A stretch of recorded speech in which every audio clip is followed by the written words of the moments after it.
Edmunds just released new data, and it sent shockwaves straight through the car industry. Not rumors, not leaks, hard numbers, real buyer behavior. And what those numbers reveal completely contradicts what automakers, dealers, and even analysts have been telling consumers for months. Here is the headline nobody expected: car affordability is collapsing faster than demand. According to Edmunds' latest data, the average monthly car payment has surged to historic highs, while loan terms are stretching longer than ever before. Buyers are not choosing luxury because they want to. They are choosing it because cheaper cars no longer exist in meaningful numbers. Edmunds' data shows that the average new vehicle price is still hovering near record levels, but the real shock is how buyers are coping. Longer loans, smaller down payments, higher interest rates accepted without negotiation. Consumers are locking themselves into 72-month and even 84-month loans just to get through the dealership door. That is not confidence. That is desperation. Then comes the trade-in data, and this is where the industry starts to look nervous. Edmunds reports a surge in negative equity, meaning millions of buyers owe more on their current vehicles than those vehicles are worth. Some buyers are rolling 5-figure negative equity into brand new loans. This is the same risk behavior that preceded previous financial collapses, and this time it is happening in plain sight. The used car market is no longer the safety valve it once was. Edmunds' data shows used vehicle prices remain elevated compared to historical norms, while quality inventory is shrinking. Affordable used cars are being squeezed out by fleet buyers, rental companies, and export demand. For the average consumer, buy used and save is becoming a myth. Luxury brands are quietly benefiting from this chaos. Edmunds reports a rising share of buyers choosing premium vehicles, not because income suddenly jumped, but because price gaps between mass market and luxury have narrowed. When a mid-trim pickup or SUV costs nearly the same as an entry-level luxury model, buyers rationalize the upgrade. That shift is rewriting brand strategies across the industry.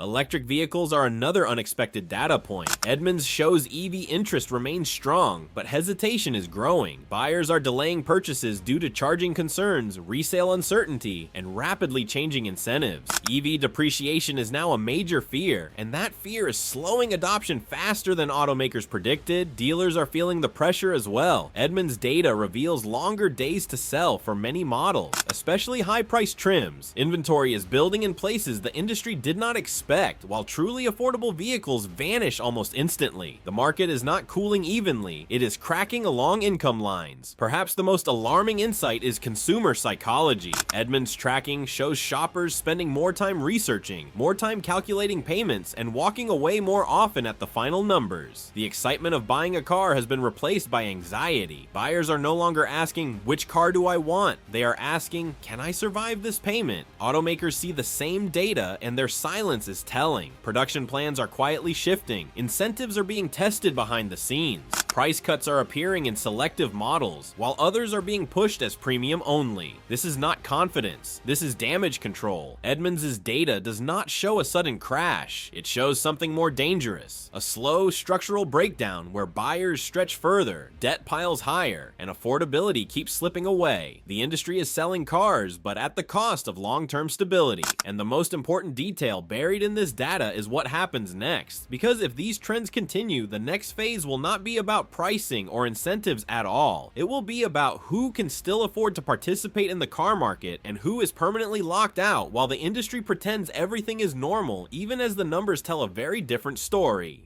The warning signs are already spreading beyond dealerships and into the broader economy. Edmunds' data shows that auto loan delinquencies are inching upward, especially among buyers who entered the market in the last 2 years. These are not reckless borrowers from the past. These are average households who bought at peak prices, peak interest rates, and peak optimism, and now the math is starting to break. Banks and lenders are quietly tightening standards, and Edmunds' tracking confirms it. Higher credit score requirements, reduced approval amounts, more buyers being told to bring cash they simply do not have. This creates a dangerous feedback loop where fewer people qualify, inventory moves slower, and pressure builds inside the system. What makes this situation even more volatile is how quickly sentiment can flip. Edmunds shows that buyer expectations are changing faster than pricing. Shoppers now believe prices should fall even while they remain high. That disconnect freezes the market. Buyers wait, dealers hesitate. Automakers overproduce or underproduce based on outdated signals. Pickup trucks and large SUVs, once the industry's profit engine are now showing cracks. Edmunds data reveals rising incentives on full-size trucks, longer time on lots, and declining trade-in values. These vehicles were priced for a different economy, and that economy no longer exists for most buyers. Meanwhile, entry-level cars are nearly extinct. Edmunds confirms that vehicles under a truly affordable price point are disappearing from manufacturer lineups. What remains is a market designed around financing tricks rather than real affordability. Monthly payments hide the real cost, but the debt never disappears. Even lease data is flashing warnings. Edmunds reports shrinking lease availability and higher money factors, pushing leasing out of reach for buyers who once relied on it as an escape hatch. Without leasing, consumers lose flexibility. They are forced into long-term commitments at the worst possible time. This is where the industry's messaging becomes dangerous. Marketing continues to push excitement, innovation, and lifestyle branding, while Edmunds' numbers show financial strain, hesitation, and fatigue. That gap erodes trust. And once trust is gone, recovery becomes much harder. Every cycle in the auto industry ends the same way, not with a headline crash, but with buyers quietly stepping back. Edmunds' data suggests that moment may already be unfolding. Fewer impulse purchases, more canceled deals, more shoppers choosing to repair old vehicles instead of upgrading. The real shock is not that the market is expensive. The shock is that the system is still pretending this is sustainable. Edmunds has effectively pulled back the curtain, revealing an industry held together by extended loans, rolling debt, and consumer hope. And if affordability does not reset soon, the next stage will force automakers, lenders, and dealers into choices they have been avoiding, because once buyers finally refuse to stretch any further, the entire structure built on monthly payments begins to unravel in ways no incentive can fix, and the data already shows the pressure building. Behind closed doors, automakers are already reacting to what Edmunds exposed. Production targets are being quietly revised, not publicly announced. High-margin trims are being prioritized while lower-cost versions are delayed or canceled. This is not innovation, this is survival strategy. Edmunds' data shows something even more unsettling. Loyalty is breaking down. Buyers are no longer committed to brands they trusted for decades. When price and payment override everything else, brand identity collapses. Consumers jump to whoever offers the smallest monthly number, regardless of badge. Dealers are caught in the middle, and the data makes that clear. Edmunds reports rising floor plan costs as interest rates squeeze dealership financing. Every unsold vehicle sitting on a lot now costs more to hold. That pressure forces dealers into uncomfortable decisions, including selective discounting, hidden incentives, and aggressive add-ons just to stay afloat. The gap between online pricing and real-world out-the-door numbers is widening, and shoppers know it. Edmunds tracking shows a spike in abandoned deals after final paperwork is presented. Transparency is becoming the deciding factor, and many dealers are failing that test. Then there is depreciation, the silent destroyer of consumer confidence. Edmunds' data shows newer vehicles losing value faster than buyers expected, especially models purchased during peak pricing. Owners are discovering that their vehicles are worth far less than what they owe, sometimes only months after purchase. That realization changes behavior instantly. This is why trade-ins are collapsing in value. Edmunds shows trade-in offers falling while loan balances remain high. That traps buyers in place. They cannot sell, they cannot trade, they can only keep paying. A frozen customer base is deadly for an industry built on constant turnover. Even automaker incentives are losing their power. Edmunds reports that rebates no longer move the needle when interest rates erase the savings. A $2,000 discount means nothing when financing adds $10,000 over the life of the loan. Buyers are doing the math, and for once, they are walking away. What makes this moment truly dangerous is timing. Edmunds' data suggests these stresses are building before any major economic downturn. If employment weakens or inflation spikes again, the auto market has no buffer left. The system is already stretched to its limit. For years, the industry relied on demand strength to mask structural problems. Edmunds just proved that demand was not as healthy as it looked. It was inflated by cheap credit, long terms, and buyer optimism that no longer exists. And as this data continues to circulate, more buyers will see what the industry hoped would remain hidden, because once consumers realize they are not alone in feeling priced out, hesitation turns into resistance, and resistance turns into a full market reset that nobody in the industry is openly preparing for yet. The most telling shift in Edmunds' data is not pricing or payments, it is behavior. Shoppers are delaying purchases at levels the industry has not seen in years.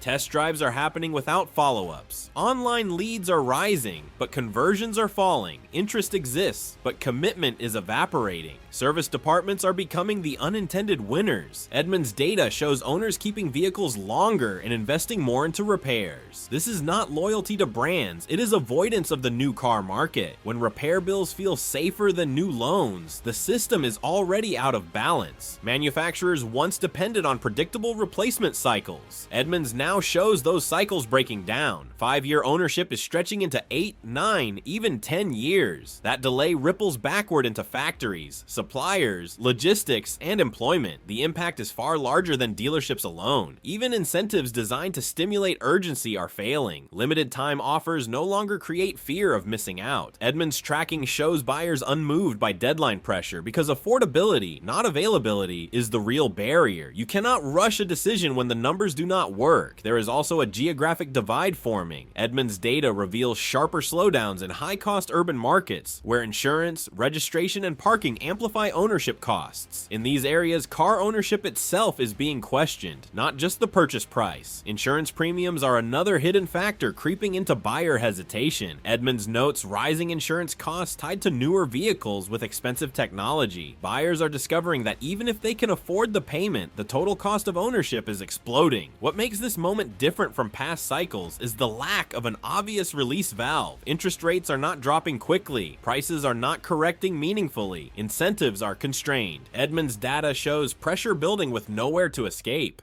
The industry's public optimism is starting to sound disconnected. Edmunds numbers do not reflect a healthy market adjusting normally. They reflect a market relying on financial stretching while buyers quietly retreat. At this point, the question is no longer whether the auto market changes, but how violently. Edmunds has given a clear warning, and the longer the industry ignores it, the more abrupt the adjustment becomes. Because when buyers finally decide that waiting is safer than buying, momentum reverses fast, and once that reversal accelerates, there is no smooth way back. One of the most overlooked signals in Edmunds' data is how quickly consumer expectations are resetting. Buyers are no longer accepting the idea that today's prices are the new normal. They expect correction. That expectation alone changes the entire market dynamic. Edmunds shows shoppers comparing current prices not to last year, but to pre-spike benchmarks. When the gap feels unjustified, trust collapses. Buyers assume they are being overcharged. Even when dealers are barely breaking even, perception becomes reality, and reality freezes demand. Automakers are now trapped between volume and margin. Edmunds data indicates that maintaining high prices protects profits in the short term, but accelerates long-term demand destruction. Cutting prices risks brand damage and resale value collapse. Doing nothing risks stalling the market completely. This tension is most visible in mid-size SUVs and crossovers, the backbone of the US market. Edmunds shows these models piling up inventory while entry-level buyers disappear. The industry built capacity for a customer that no longer exists in the same numbers. Fleet sales are quietly returning, not as a growth strategy, but as a pressure release. Edmunds tracking suggests manufacturers are leaning on rental and commercial buyers to move excess units. That solves inventory problems temporarily, but it undermines resale values later, feeding back into consumer hesitation. Another shift is happening in financing psychology. Edmunds data shows buyers focusing almost entirely on monthly payments, ignoring total cost until the numbers cross a psychological threshold. Once that line is crossed, no incentive works. Deals simply stop. This is where the illusion of stability breaks. Sales may continue, but only among a shrinking higher income segment. The mass market is pulling away. Edmunds shows the middle buyer vanishing, squeezed from both sides by inflation and credit. The industry has survived downturns before, but this one is different because it is not driven by a single shock. It is driven by accumulated strain. Edmunds' data reads like a stress test that the system is failing slowly, quietly, and unevenly. And as these patterns continue, the next phase will force decisions that no executive wants to make, because restoring affordability requires sacrificing margins, resetting prices, and admitting that the last few years created distortions that cannot be sustained, a reality the data data already confirms, even as the industry hesitates to acknowledge it, but suppliers are now feeling the impact that Edmunds' data predicted. Orders are becoming less predictable. Volumes are fluctuating without clear signals. When automakers hesitate, the entire supply chain absorbs the shock, and that instability feeds back into production costs and pricing. Labor decisions are getting more cautious. Edmunds does not track employment directly, but the sales slowdown it documents forces manufacturers to reconsider shifts, overtime, and future hiring. Every delayed purchase eventually touches factory floors and logistics networks. Another critical insight from Edmunds is how quickly narratives change once data becomes public. For years, the story was strong demand and resilient consumers. Now the data tells a story of stretched finances and cautious behavior. Once that narrative flips, confidence erodes faster than pricing can adjust. Marketing strategies are already shifting. Edmunds' data shows performance-based messaging replacing lifestyle branding. Automakers are emphasizing durability, warranty, and long-term value rather than excitement. This signals an industry preparing for a defensive phase. The rise of direct price comparison tools is accelerating the pressure. Edmunds itself enables shoppers to see transaction trends instantly. That transparency removes the industry's ability to control perception. When buyers see declining values or rising payments in real time, hesitation becomes rational. There is also a generational fracture emerging. Edmunds shows younger buyers delaying first-time purchases longer than previous cohorts. Student debt, housing costs, and insurance premiums combine to push ownership out of reach. This is not a temporary delay, it reshapes future demand permanently. Used car depreciation is now feeding back into new car demand. Edmunds' data shows buyers afraid of rapid value loss, especially after watching recent buyers take major hits. That fear is contagious. Once resale anxiety spreads, buyers step back en masse. The auto industry thrives on momentum. Edmunds' numbers show that momentum weakening across multiple fronts at once. No single fix exists. Rate cuts alone will not solve it. Incentives alone will not solve it. Price resets alone will not solve it. What Edmunds revealed is a market at a crossroads, still functioning on the surface, but internally strained in ways that compound over time. And as long as these pressures remain unresolved, every new month of data pushes the industry closer to a turning point. It cannot delay much longer. What makes this turning point especially dangerous is how quietly it is unfolding. Edmunds' data does not show panic buying or mass defaults. It shows hesitation, delay, fatigue. Those are far more destabilizing because they drain demand without triggering immediate alarm. Automakers are beginning to talk about discipline instead of growth. Edmunds' tracking suggests fewer incentives, tighter production, and selective launches. This language signals an industry preparing for contraction, not expansion. The gap between MSRP and perceived value is now one of the largest Edmunds has recorded. Buyers no longer see prices as justified by features or technology. They see them as inflated by strategy. Once value perception breaks, recovery becomes extremely difficult. Dealers are facing an identity crisis. Edmunds' data shows customers arriving informed, skeptical, and unwilling to negotiate endlessly. The old sales model loses effectiveness when buyers can walk away without urgency. Even certified pre-owned programs are under pressure. Edmunds reports that CPO pricing has risen so much that it competes directly with discounted new vehicles. That confusion pushes buyers into indecision rather than action. The longer this environment persists, the more habits change. Edmunds' data shows buyers normalizing postponement. What starts as waiting 6 months becomes waiting indefinitely. That behavioral shift is one of the hardest things for any industry to reverse.